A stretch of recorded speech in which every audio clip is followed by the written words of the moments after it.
Tout celui qui lit Terre ancienne, Terre nouvelle Altenland de Théodore Oui. Herzl comprend, et même l'État juif comprend à quel point Jérusalem doit être centrale. D'ailleurs, Théodore Herzl, qui n'est pas un juif ni pratiquant, qui appartient à un parti sioniste religieux ou orthodoxe, avait prévu qu'un temple serait à Jérusalem et Jérusalem deviendrait la ville centrale des Juifs.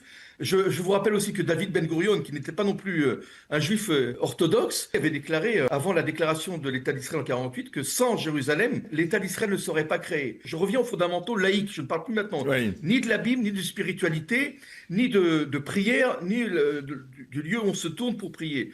Je vous parle de Herzl et Ben Gurion, je vous parle de l'émotion qu'a eu Motagour, qui n'est pas lui non plus un membre du parti sioniste religieux, avec cet appel Arabaïd Peyadenu, le monde du temple est entre nos mains, très émouvant, qui réunissait près du mur, rappelez-vous cette photo, non seulement le rabbin Shlomo Goren, mais aussi Yitzhak Rabin, Moshe Dayan, Motagour, tout ça. Je rappelle, David, que justement Moshe Dayan, lui, au moment de la conquête du mont du Temple, avait dit qu'est-ce qu'on va faire de ce Vatican-là? C'est-à-dire Oui, qu'il y mais avait... ça, c'est de la faute des rabbins, c'est la faute des juifs. Et je vais expliquer pourquoi la plupart des rabbinim n'autorisaient pas les juifs à se rendre sur le mont du Temple. Et donc, quand les juifs sont revenus dans la vieille ville, ils voulaient récupérer le mur occidental. Et mis à part le Rav Goren, personne ne voulait monter et se rendre sur le mont du Temple.